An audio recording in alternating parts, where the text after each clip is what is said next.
বন্ধুরা, আজকে আমি বাড়িতে চিকেন রান্না করতে চলেছি। তা আমি কিভাবে বাড়িতে চিকেন রান্না করি সেটা তোমাদের সাথে শেয়ার করব। তো চলো দেখা যাক। দেখো, এখানে আমি মাংসটা ভালো করে ফ্রেশ ভাবে ধুয়ে নিয়েছি। এবার এতে এক এক করে মশলা দিতে থাকবো। আমি প্রথমে কাঁচা পেঁয়াজ দিয়ে দেবো, এর উপরে জিরে বাটা, লঙ্কা বাটা, রসুন বাটা, আদা বাটা সবকিছু দিয়ে দিলাম। এবার একসাথে এগুলো মেখে নেব। একটু হলুদ দিয়ে দেব, একটু লবণ দিয়ে দেব, সামান্য একটু সর্ষের তেল দেব। আমি কড়াইতে তেল দিয়ে দিয়েছি, এবার আলুগুলো ভেজে নেব। একে একে সব আলুগুলো আমি দিয়ে দিচ্ছি।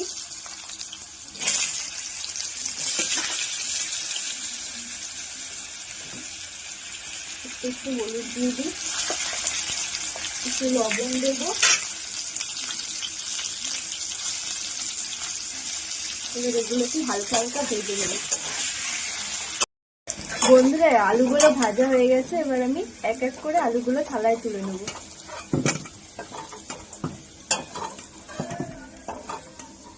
এরকম ভাবে লাল লাল করে আলুগুলো ভেজে নেবে আগে। এবার কড়াইতে তেল দিয়ে দেবো।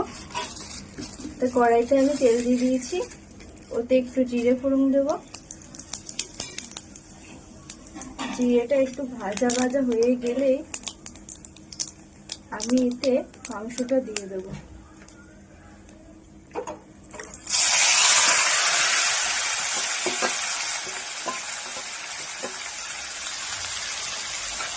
মাংসটা দিয়ে এবার একটু নাড়ানো করবো।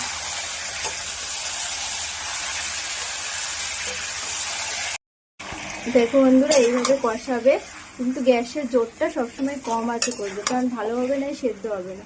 এইভাবে কষাতে দেবে। এবং আলুগুলো আমি ভালো করে সেদ্ধ করে নিই, তো তাই এর সাথে দিয়ে দেবো, যাতে একবারে মাংসের সাথে সাথে আলুগুলোও সেদ্ধ হয়ে যায়।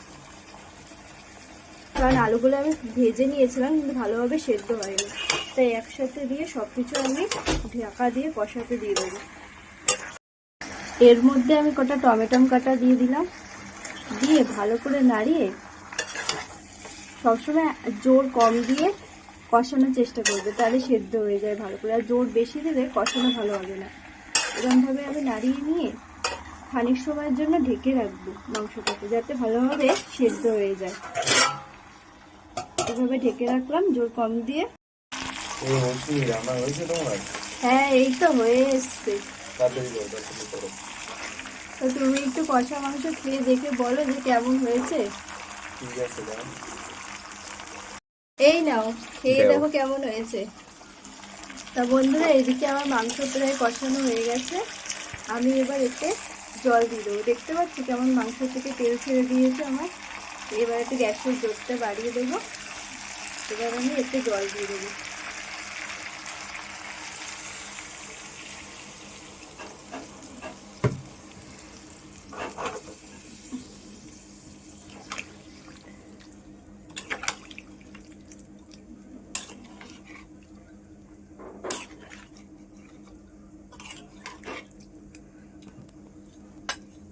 আমি জল দিয়ে দিয়েছি। আগে একটু নুন দিয়েছিলাম, এবার আর একটু নুন দিয়ে দেবো, কারণ জল দিলাম তো এর জন্য। এবার দিয়ে একটু নাড়িয়ে দেবো সামান্য। এবার এটা খানিক সময় ফুটতে দেবো। মাংসটা আমার হয়ে গেছে। এবার এর মধ্যে একটু গরম মশলা দিয়ে দেবো। গরম মশলা দিয়ে এটাকে ভালো করে নাড়িয়ে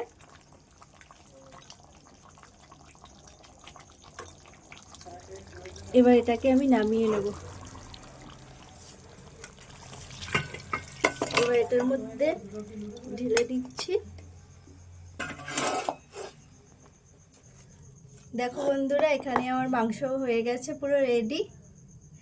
তা তোমরা কিভাবে বাড়িতে মাংস রান্না করো সেটা আমাকে জানিও কমেন্টে। আর আমি যদি রান্নাতে কোনো ভুল করে থাকি সেটাও কমেন্টে বলে যাও।